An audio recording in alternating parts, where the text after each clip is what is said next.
हाय दोस्तों, कैलाशपुरी क्लासेज में आपका स्वागत है। आज हम आपको विराम चिन्ह की दूसरे वीडियो के लेक्चर में आपको हम लेके चलते हैं। तो आज हम प्रारंभ करेंगे अपनी कक्षाओं को निर्देशक चिन्ह से। कहाँ से? निर्देशक चिन्ह से। तो आप ध्यान दीजिएगा कि जब आप निर्देशक शब्द देखेंगे, यहाँ क्या है? निर्देशक। तो जो भी आप विराम चिन्ह पढ़ते हैं, जो शब्द विराम चिन्ह का नाम रहेगा, वह विराम चिन्ह में ही वह शब्द निहित होता है जिस चिन्ह का हम विराम चिन्ह का प्रयोग करते हैं। अर्थात विराम चिन्ह ये है निर्देशक। निर्देशक चिन्ह आप देखेंगे कि योजक से थोड़ी बड़ी पाई होती है। निर्देशक अर्थात कहने का मतलब है कि इसमें हम इस कुछ शब्दों के निर्देश के बारे में बताते हैं। जैसे आप देखेंगे कि जैसे आप लिखे हैं दीपक, ठीक। दीपक लिखने के बाद इस तरह का आप चिन्ह लगाते हैं।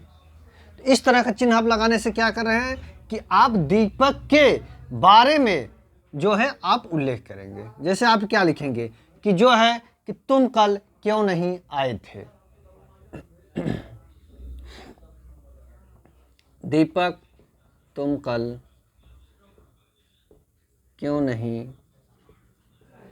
आए थे। आई बात समझ में? फिर इसी तरह जैसे आप लिखते हैं कि विजय,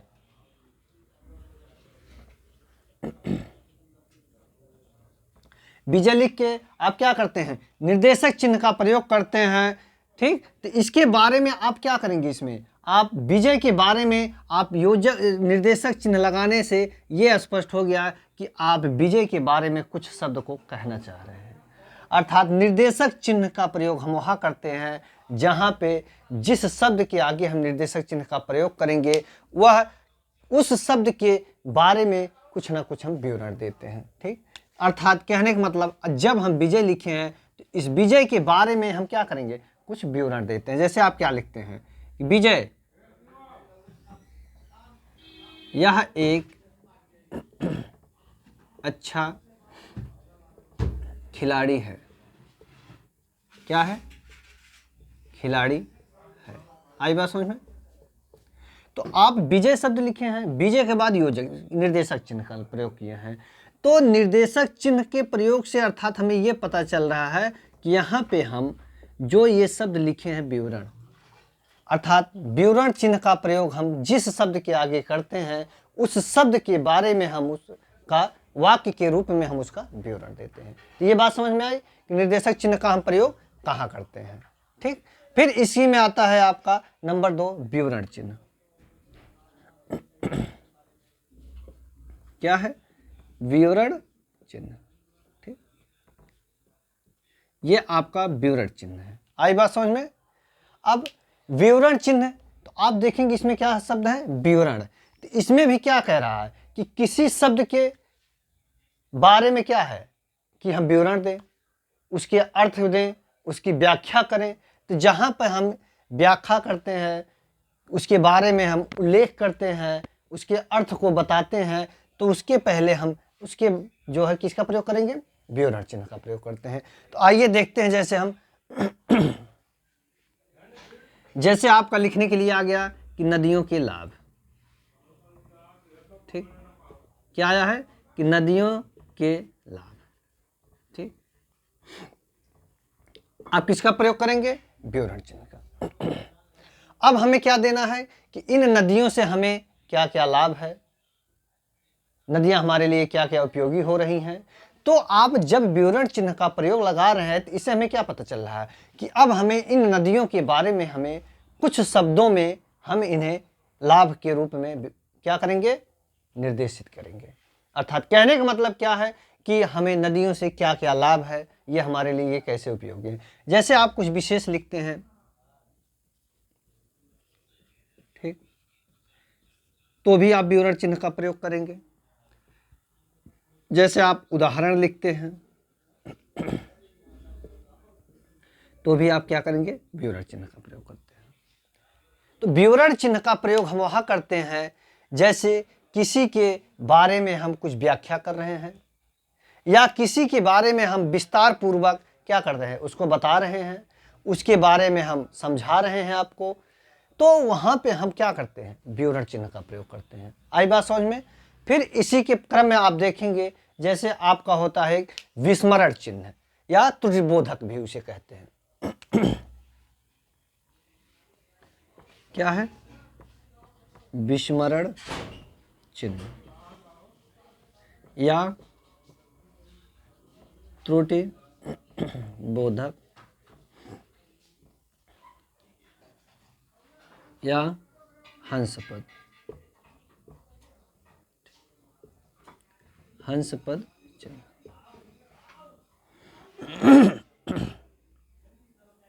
ठीक, तो इसका सिंबल क्या है? ठीक, इस तरह। इसके आपके 3 नाम हैं। कौन कौन? विस्मरण चिन्ह, त्रुटिबोधक और हंसपद। तो आप ध्यान दीजिएगा कि हम इनका प्रयोग कहाँ कहाँ करते हैं। आपके एग्जाम में पूछेगा कि विस्मरण चिन्ह का प्रयोग हम कहाँ करते हैं। हो सकता है आपको विस्मरण पता है लेकिन आपको त्रुटिबोधक नहीं पता है, तो आप क्या करेंगे, त्रुटिबोधक को भी जानेंगे और हंसपद को भी जानेंगे। आप देखेंगे कि विस्मरण चिन्ह, त्रुटिबोधक और हंसपद का प्रयोग हम वहाँ करते हैं जब हम कोई वाक्य लिखते हैं, उसमें कोई शब्द गलती से छूट जाता है, तो वहां हम क्या करते हैं कि विस्मरण चिन्ह को लगा के हम उसके ऊपर हम उस शब्द को लिखते हैं। जैसे आप देखिए,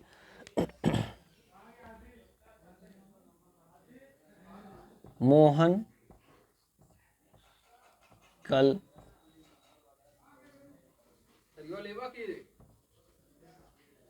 विद्यालय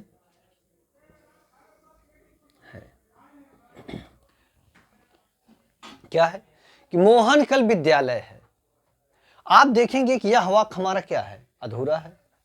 इसमें आपको एहसास हो रहा है कि किसी शब्द की इसमें कमी है। मोहन कल विद्यालय है, मोहन कल विद्यालय है। आप बार बार पढ़ रहे हैं, कैसा लग रहा है? तो यह शब्द आपको अधूरा लग रहा है। आप देखेंगे कि मोहन कल विद्यालय गया है, तो जैसे आप हमें लगा कि हम एक शब्द छोड़ रहे हैं, गया, या है की जगह आप लिख सकते हैं मोहन कल विद्यालय। रुकिए, इसको फिर से लिखते हैं।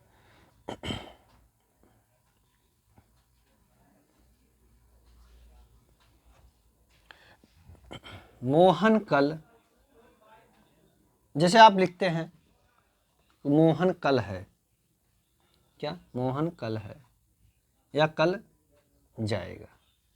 ठीक, मोहन कल जाएगा। हमें लिखना था कि मोहन कल विद्यालय जाएगा, लेकिन हमने गलती से लिख दिया कि मोहन कल जाएगा। तो आप देखेंगे कि इन 2 शब्दों के बीच में ही हम विद्यालय का प्रयोग करेंगे, लेकिन इसमें जो है आपकी लिखने के लिए जगह पर्याप्त नहीं है। तो इसी के लिए हम क्या करते हैं कि यहाँ पे आप हंसपद, विस्मरण चिन्ह या त्रुटिबोधक चिन्ह का प्रयोग करेंगे। उसके बाद इसके ऊपर हम उस शब्द को लिखते हैं जो शब्द हम लिखने के लिए। तो क्या हुआ कि मोहन कल विद्यालय जाएगा। ठीक, जैसे आप फिर दूसरा उदाहरण आप देखते हैं कि अजय कल अपने घर गया था। अजय कल अपने गया था। आप लिख रहे हैं कि अजय कल अपने गया था, लेकिन आप देख रहे हैं कि इसमें आपके किसी शब्द की त्रुटि हो रही है जो इस वाक्य को सार्थक क्रम में नहीं दे रहे हैं। तो आप देखेंगे जब आप पढ़ रहे हैं कि अजय कल अपने गया था, क्या गया था, कहाँ गया था, तो ये चीज हमें क्या है, पता नहीं चल रही है। तो आप देखिएगा कि अजय कल अपने घर गया था। तो अजय कल अपने घर गया था। तो कहने का मतलब है कि विस्मरण चिन्ह, त्रुटिबोधक, हंसपद का प्रयोग हम वहां करते हैं जहां पे शब्द क्या है, छूट जाते हैं और उन्हें लिखने के लिए क्या है, पर्याप्त जगह नहीं रहती है। तो वहां पे हम हंस पद का प्रयोग करके हम उस शब्द को उस हंस चिन्ह के ऊपर लगा देते हैं। आई बात समझ में? आइए हम आगे देखते हैं।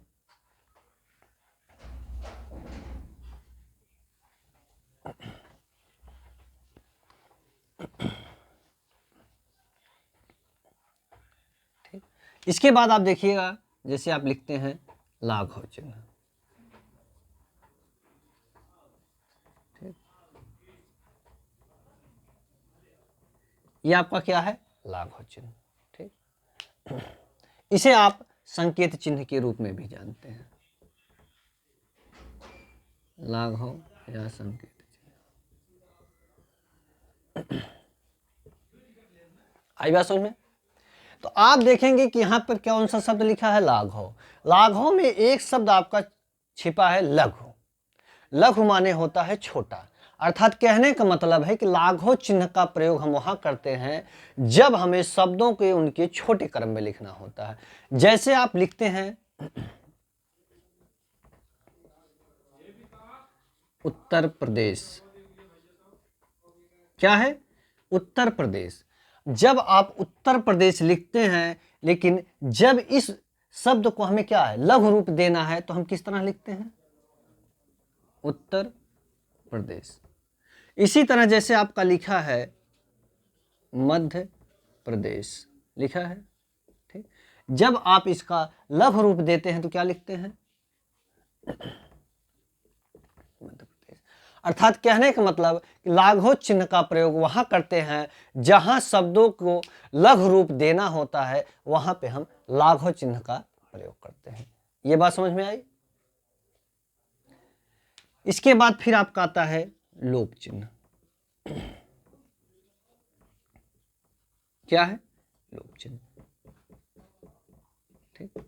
तो लोप शब्द जब आप कहते हैं तो इसमें एक शब्द आपको छिपा नजर आता है, लुप्त। अर्थात कि कहीं पर क्या है कि कुछ शब्द छूट जाते हैं। जैसे आज हम कोई शब्द हमें याद है कि जैसे हम लिखते हैं कि मोहन कल बाजार से डॉट डॉट डॉट लाएगा, ठीक। तो ये जो आप चिन्ह का प्रयोग करते हैं, ठीक, इसे ही हम क्या कहते हैं, लोप चिन्ह कहते हैं। तो आप देखेंगे कि मोहन कल बाजार से लाएगा या लाया था, तो आप ये शब्द जब आप पढ़ते हैं उस समय, जैसे अभी हमें मन में विचार आया कि मोहन कल बाजार से लाएगा, तो मोहन हो सकता है आपसे कुछ कहा हो कि कल हम बाजार से सेब लाएंगे, सब्जी लाएंगे, डॉट डॉट, ठीक। तो लेकिन इस समय क्या है, ये विचार हमारे मन में नहीं आ रहे हैं। तो कहने का मतलब जब हम कुछ शब्द लिखते हैं और उस शब्द का जो है हमें उस समय याद नहीं है, तो वहां पे हम किसका प्रयोग करेंगे, लोप चिन्ह का प्रयोग करते हैं, ठीक। अब जैसे हमें पता चला कि मोहन कल बाजार से क्या था, सेब लाएगा, तो आप इस शब्द को आप बाद में लिख सकते हैं। आप देखेंगे कि रिक्त स्थान की पूर्ति के लिए जहां दिया जाता है वाक्य, वहां पर भी इस लोप चिन्ह का प्रयोग किया जाता है। तो यह बात समझ में आई कि हम लोप चिन्ह का प्रयोग कैसे करते हैं, कि जहां पे कुछ शब्दों को छूट जाए, उन्हें हम पुनः या बाद में लिखने के लिए हम लोप चिन्ह का प्रयोग करते हैं, ठीक। आई बात समझ में? इसी तरह एक शब्द आपके विराम चिन्ह आते हैं, पुनरुक्ति, क्या है, पुनरुक्ति विराम चिन्ह। आई बात समझ? अब देखिए पुनरुक्ति विराम चिन्ह क्या ऐसे लगाते हैं, सिंबल क्या है, इस तरह, ठीक। आप देखेंगे कि आप क्या लिख रहे हैं, पुनरुक्ति विराम चिन्ह, ठीक। तो पुनरुक्त विराम चिन्ह आप देखेंगे कि जब हम कोई शब्द लिखते हैं और उस शब्द का क्रम क्या है, क्रम से है। जैसे आप लिखे हैं गाय के पास 2 सींग होती है, ठीक। गाय के पास 2 सींग होती है। फिर आपको नीचे लिखना है कि गाय के पास एक लंबी पूंछ होती है, ठीक। फिर लिखना है कि गाय के पास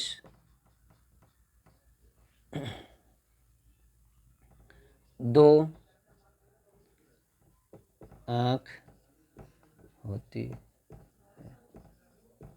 ठीक, तो एक चीज आप ध्यान देंगे, ठीक, आपके गाय के पास ये आपके इतने वाक्य जो हैं पुनरावृत्त हो रही है, अर्थात ये अपने क्रम में बार बार आ रहे हैं। तो इन्हीं क्रम को ना लिख के हम, ठीक, इन्हीं क्रम को ना लिख के हम यदि हम यहां पर पुनरुक्ति चिन्ह का प्रयोग कर दें, क्या पुनरुक्त चिन्ह का हम प्रयोग कर देते हैं, तो यहां से हमें पता चलता है कि यही वाक्य यहां पर भी दिया गया है। क्या है? यही वाक्य यहां पर भी दिया गया है। कहां? गाय के पास। तो ये बात समझ में आई कि हम पुनरुक्त विराम चिन्ह का प्रयोग कहां करते हैं। ठीक, इसके बाद आगे देखिएगा आप,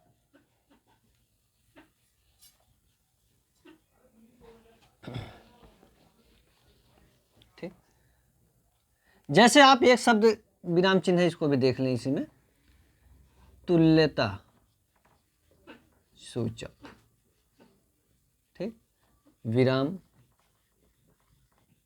चिन्ह, ठीक, ये क्या है आपका? तुल्यता सूचक विराम चिन्ह। ठीक, तो इसका प्रयोग हम वहां करते हैं कि जहां पे दो शब्द दिए जाते हैं, ठीक, लेकिन उन दोनों शब्दों के अर्थ क्या होते हैं? समान होते हैं। तो क्या है ये? आप जानते हैं इसका नाम, इसका शब्द क्या नाम है? बराबर। गणित की भाषा में क्या पढ़ेंगे? बराबर। हिंदी के रूप में क्या पढ़ेंगे? तुल्यता। क्या, कौन सा चिन्ह है? तुल्यता सूचक चिन्ह है। तो तुल्यता सूचक चिन्ह का प्रयोग हम वहां करते हैं कि जहां पर दो शब्द दिए हैं और दोनों शब्दों के समान अर्थ निकल के आते हैं। जैसे आप लिखते हैं दीवा और दिवस, आप दो शब्द लिखते हैं दीवा और दिवस, तो आप देखेंगे कि इन दोनों शब्द के अर्थ क्या होते हैं? समान होते हैं। तो तुल्यता सूचक विराम चिन्ह का प्रयोग हम जो है कि जहां पे दो शब्द दिए हैं, दोनों शब्द के अर्थ क्या है? एक ही निकल के आ रहे हैं। आई बात समझ में? तो वहां पे हम तुल्यता सूचक विराम चिन्ह का प्रयोग करते हैं। तो विराम चिन्ह की क्लास आज आपकी समाप्त होती है। ठीक, अब इसके बाद हम अगले एपिसोड में हम जो है अगले चैप्टर को हम प्रारंभ करते हैं। आपके कैलाशपुरी क्लासेज चैनल में आपका स्वागत है। आप हमारे चैनल को लाइक और सब्सक्राइब और शेयर करिए। आपको अच्छे से अच्छे ढंग से हिंदी की क्लास एक क्रम वाइज ढंग से हम आपको प्रोवाइड कराएंगे। इससे ज़्यादा आपको पढ़ने की कोई ज़रूरत नहीं है। आप सिर्फ हमारी कक्षाओं को अच्छे से नोट्स के साथ आप अध्ययन करिए। ठीक, धन्यवाद। कैलाशपुरी क्लासेज में आपका स्वागत है।